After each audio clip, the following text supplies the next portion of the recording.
आज हम भारतीय वन स्थिति रिपोर्ट 2019 को पढ़ने जा रहे हैं। ठीक है, उसमें हम ये जानकारी प्राप्त करेंगे कि भारत में वनों की स्थिति राज्य दर, प्रतिशतता और क्षेत्रफल के हिसाब से क्या है। ठीक है, दूसरी बात, संघ शासित क्षेत्र में उनकी क्या स्थिति है, वृक्षावरण और वनावरण में अंतर क्या होता है, वैश्विक स्तर पर भारत की क्या स्थिति है या विश्व में अन्य देशों की क्या स्थिति है। तो ये हम पढ़ने का प्रयास करेंगे। तो आइए पढ़ते हैं। Welcome to the Abhyudaya IAS with Atul Dubey. आज हम अपने चैनल पे भारतीय वन स्थिति रिपोर्ट को पढ़ेंगे। ठीक है, जो एग्ज़ाम में 1-2 नंबर का आता रहता है, मतलब मल्टीपल चॉइस क्वेश्चन पेपर में। ठीक है, तो रिपोर्ट पे आते हैं।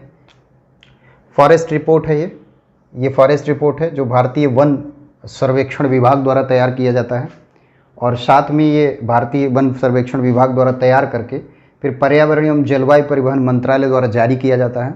ठीक है, 2019 में ये रिपोर्ट अभी आई है लास्ट। ठीक है, इसके बाद जो रिपोर्ट आएगी 2021 में आएगी, दिसंबर में आएगी। इसलिए अभी दिसंबर तक की परीक्षाओं के लिए ये रिपोर्ट फ़ायदेमंद है। ठीक है, और ये जो रिपोर्ट है पहली बार 1987 में आई, और ये 16वीं रिपोर्ट है 2019 में जो आई है। ठीक है, तो इसके अनुसार कुल वनावरण भारत में 21.67% है।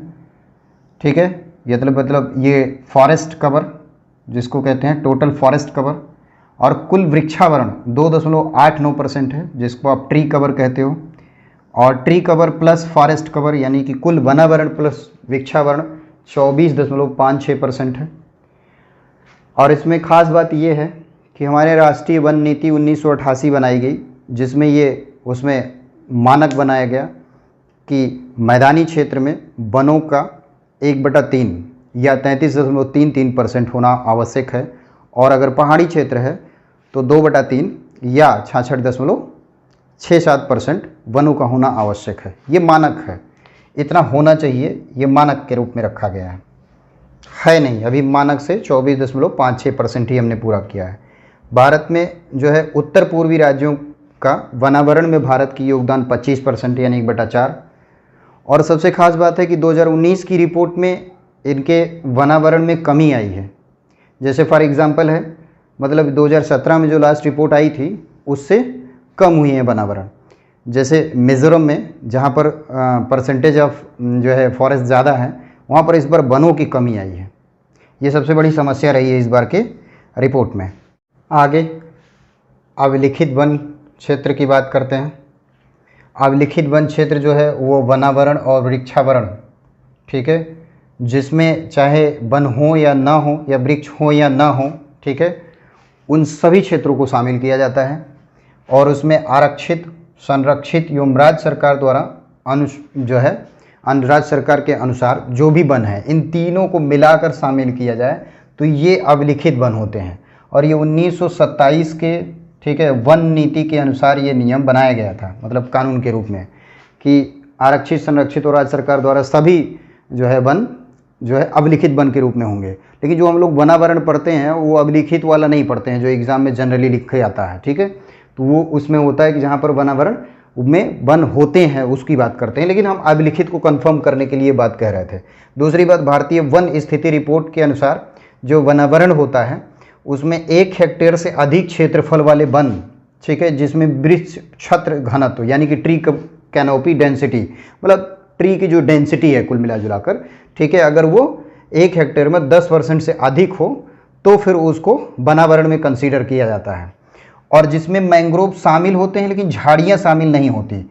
झाड़ियाँ वो होती हैं, ठीक है, जहाँ पर 10% से नीचे कैनोपी होती है, मतलब ट्री कैनोपी डेंसिटी, मतलब जहाँ पर वनों का घनत्व 10% से कम होता है, ठीक है, उसे झाड़ी कहते हैं। और भारत में इसमें पूरे भौगोलिक क्षेत्र का 1.41% झाड़ियाँ हैं। ठीक है, दूसरी बात, ये जो वन हैं, ठीक है, वो 3 प्रकार के होते हैं। अति सघन वन जहाँ 70% जो है डेंसिटी होती है वन में, ठीक है, वनों की, और मध्यम सघन वन, ठीक है, जहाँ 40 से 70 होती है, और खुले वन जहाँ 10 से 40% तक जो है घनत्व होता है वृक्षों का।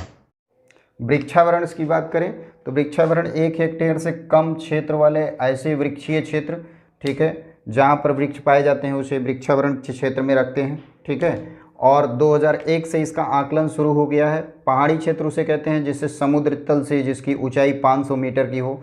ठीक है, और ये ध्यान रखना, ये ऊंचाई बम्बई के तट से नापी जाती है। चेन्नई का तट अब आंसर नहीं है, ठीक है, ध्यान रखिएगा। वनावरण में सर्वाधिक वृद्धि 2019 की रिपोर्ट में कर्नाटका में हुई है, सबसे ज़्यादा जो कमी हुई है वो मणिपुर में हुई है। राज्यवार अगर स्थिति देखते हैं तो क्षेत्रफल के अनुसार क्रमशः जो है सबसे ज़्यादा जो वन पाए जाते हैं मध्य प्रदेश, अरुणाचल प्रदेश, छत्तीसगढ़, उड़ीसा और महाराष्ट्र में पाए जाते हैं। और अगर वनों में सबसे कम वन जो पाए जाते हैं वो हरियाणा, पंजाब और गोवा में क्रमशः पाए जाते हैं। राज्यवार अगर प्रतिशतता के आधार पर देखें सबसे ज़्यादा वन मिजोरम, अरुणाचल प्रदेश, मेघालय, मणिपुर, नागालैंड क्रमशः पाए जाते हैं। अगर राज्यवार प्रतिशतता के आधार पर सबसे कम वन की बात करें तो हरियाणा, पंजाब, राजस्थान और यूपी का क्रम है, ठीक है। और दूसरी बात वृक्षावरण की बात करें तो राज्यवार उसकी स्थिति में सबसे ज़्यादा अच्छी स्थिति महाराष्ट्र की है, सबसे ज़्यादा वृक्षावरण यहीं पर हुआ है। और इसके बाद मध्य प्रदेश तीसरे नंबर पर, राजस्थान है, सबसे कम वृक्षावरण सिक्किम में है, इसके बाद मणिपुर में है, इसके बाद त्रिपुरा में है। अगर प्रतिशतता की बात करें तो केरला में सबसे ज़्यादा राज्यवार प्रतिशतता में वृक्षावरण की अच्छी स्थिति है और सबसे कम जो है प्रतिशतता वृक्षावरण की राज्यों में सिक्किम में है। कुल वनावरण और वृक्षावरण की बात करें, अगर राज्य में कुल वनावरण और वृक्षावरण की बात करें तो ये दोनों क्रम वही है, यही वाला, मध्य प्रदेश और अरुणाचल प्रदेश, बस तीसरा क्रम बदल गया है महाराष्ट्र। हालांकि आपको जो यहाँ पर भी याद रखना है, अगर 1-2 नंबर तक ही यानी कि मध्य प्रदेश और अरुणाचल प्रदेश यहाँ तक याद करते हैं, हरियाणा और पंजाब यहाँ तक याद करते हैं, मिजोरम, अरुणाचल प्रदेश, तो आप एग्ज़ाम में आंसर कर पाएंगे। 5 या 4 स्तर पर याद करने की ज़रूरत नहीं है। अगर वनावरण और वृक्षावरण में प्रतिशतता के आधार पर बात करें तो जो है सबसे ज़्यादा मिजोरम में, इसके बाद अरुणाचल प्रदेश, इसके बाद नागालैंड में वृक्ष पाए जाते हैं। केंद्र शासित प्रदेश में सबसे ज़्यादा जो क्षेत्रफल है वनावरण का वो लद्दाख जो है जम्मू एंड कश्मीर, ये जम्मू एंड कश्मीर है, जम्मू एंड कश्मीर, और अंडमान निकोबार द्वीप समूह और लद्दाख में ये पाया जाता है, ठीक है। और सबसे कम वनावरण का क्षेत्र दमन एंड दीव का है। प्रतिशतता की बात करें तो जो है लक्षद्वीप में जो है सबसे ज़्यादा परसेंटेज वन का पाया जाता है, इसके बाद अंडमान निकोबार द्वीप समूह है। वृक्षावरण प्रतिशतता की बात करें तो उसमें जो है परसेंटेज में संघ शासित क्षेत्र में चंडीगढ़ में सबसे ज़्यादा प्रतिशतता पाई जाती है, मिनिमम अंडमान निकोबार द्वीप समूह में स्थिति है। सर्वाधिक वनावरण राज्य और संघ शासित प्रदेश में प्रतिशतता के आधार पर बात करें तो लक्षद्वीप सबसे ऊपर है, 90.33% यहाँ पर वन पाए जाते हैं। और मिजोरम राज्यों में सबसे ऊपर है, 85.51% या 5.1% वन पाए जाते हैं। अगर जो है वैश्विक प्रदेश में भारत की स्थिति और विश्व के अन्य देशों की स्थिति की बात करें तो संयुक्त राष्ट्र जो है संघ के FAO की रिपोर्ट के अनुसार रूस में सबसे ज़्यादा वन पाए जाते हैं प्रतिशतता के आधार पर। रूस के पूरे क्षेत्रफल के 20% क्षेत्र पर, ठीक, 58% पे पाया जाता है, लेकिन रूस के जो है पूरे विश्व का 20% वन रूस में पाया जाता है। दूसरे नंबर पर पूरे विश्व का 12% वन ब्राज़ील में पाया जाता है। तीसरे नंबर पर कनाडा है 9%, अमेरिका 8%। इसी तरह भारत की स्थिति 10वें नंबर पर है 2% के साथ। यहाँ बताने का मतलब ये था कि भारत भी विश्व के 10 बड़े देशों जहाँ पर वन पाया जाता है अब उसमें शामिल है, अब 10वें नंबर पर 2% की स्थिति के साथ है। मैंग्रोव पूरी दुनिया का एक आकर्षण है। मैंग्रोव इंडोनेशिया में सबसे ज़्यादा पाया जाता है। सुंदरवन दुनिया का सबसे बड़ा वन है मैंग्रोव का। यह एक ज्वारीय वन होता है, ठीक है, ज्वारीय वन होता है जो तटीय क्षेत्रों में सामान्यतः पाया जाता है। उष्ण और उपोष्ण कटिबंधीय क्षेत्र के 24 उत्तरी अक्षांश से दक्षिणी 38 जो है अक्षांश के बीच में पाया जाता है मैंग्रोव, ठीक है। ये भारत के वनावरण क्षेत्र में शामिल करने वाली जो रिपोर्ट है उसमें मैंग्रोव को शामिल करते हैं, ठीक है। और विश्व का 3% मैंग्रोव भारत में पाया जाता है, ठीक है। दूसरी बात यह है कि सुंदरवन विश्व का मैं बता ही चुका हूँ सबसे बड़ा मैंग्रोव वन है। 2019 की रिपोर्ट में इस बार मैंग्रोव हमारे यहाँ 54 स्क्वायर किलोमीटर वृद्धि हुई है, ठीक है। भारत के 9 तटीय राज्य और 3 केंद्र शासित प्रदेशों में मैंग्रोव पाया जाता है। वो जो राज्य हैं वो एक क्रम यहाँ पर लिखा हुआ है कि वेस्ट बंगाल में सबसे ज़्यादा, इसके बाद गुजरात, इसके बाद अंडमान निकोबार द्वीप समूह, आंध्र प्रदेश, इस तरह से सबसे लास्ट में पुदुचेरी। सबसे ज़्यादा मतलब वेस्ट बंगाल में मैंग्रोव और सबसे कम पुदुचेरी में पाया जाता है। दूसरी बात, सबसे ज़्यादा जो है 2017 से 19 के बीच में मैंग्रोव बढ़े हैं गुजरात में, ठीक है। और 3 केंद्र शासित प्रदेश जो हैं वो अंडमान निकोबार द्वीप समूह, दमन एंड दीव और पुदुचेरी हैं। ये ध्यान रखने की ज़रूरत है। 4 जिले जहां पर भारत में सबसे ज़्यादा मैंग्रोव हैं, ठीक है। दक्षिण 24 परगना डिस्ट्रिक्ट एक जिला है, ठीक है, वेस्ट बंगाल का। वहां पर 41.85% टोटल मैंग्रोव का यहीं पाया जाता है। कच्छ जो गुजरात में है, ठीक है, और उत्तरी अंडमान जो अंडमान निकोबार द्वीप समूह में एक ज़िला है, और जामनगर जो गुजरात का एक ज़िला है जहाँ पर सबसे बड़ा ऑयल रिफाइनरी सेंटर है रिलायंस का, पूरे भारत का सबसे बड़ा ऑयल रिफाइनरी सेंटर जामनगर में ही है, ठीक है। तो वहाँ पर जो है मैंग्रोव फॉरेस्ट पाया जाता है।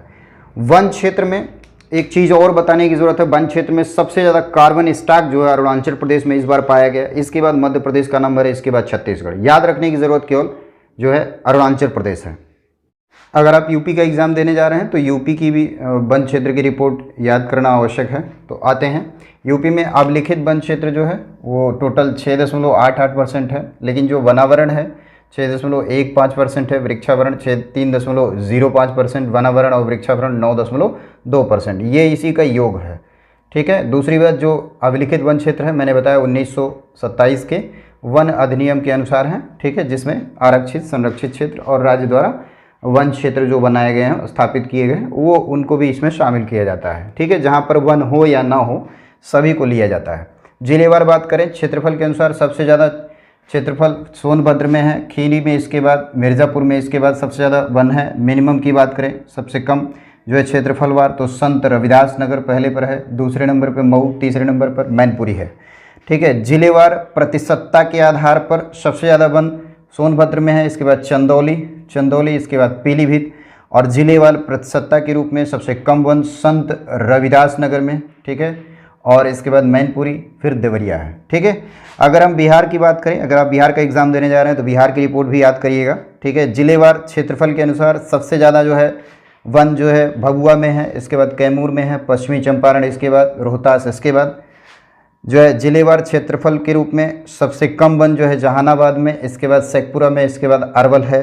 अगर प्रतिशतता के आधार पर बात करें जिलेवार, तो जमुई में सबसे ज़्यादा वन, इसके बाद भभुआ में, इसके बाद गया में है, और सबसे कम जो है जहानाबाद में, इसके बाद में शेखपुरा में, इसके बाद गोपालगंज इसका आंसर होगा। आप ध्यान रखिए कि इतना लंबा क्रम अगर आपको नहीं भी याद रहे तो आप पहला याद रखें, सबसे ज़्यादा वन सोनभद्र में, सबसे कम संत रविदास नगर में, ठीक है। प्रतिशत के आधार पर सबसे ज़्यादा सोनभद्र में, प्रतिशत के आधार पर सबसे कम संत रविदास नगर में, ठीक है। ये दोनों ही डेटा सेम है, ठीक है। और क्षेत्रफल के अनुसार, ठीक है, भभुआ सबसे ज़्यादा, ठीक है, और सबसे कम जहानाबाद, ठीक है। अगर प्रतिशतता की बात करें तो जमुई सबसे ज़्यादा और जहानाबाद सबसे कम। यहाँ पर क्षेत्रफल और प्रतिशतता में भभुआ और जमुई में अंतर है, बाकी जहानाबाद सेम है, ठीक है। धन्यवाद।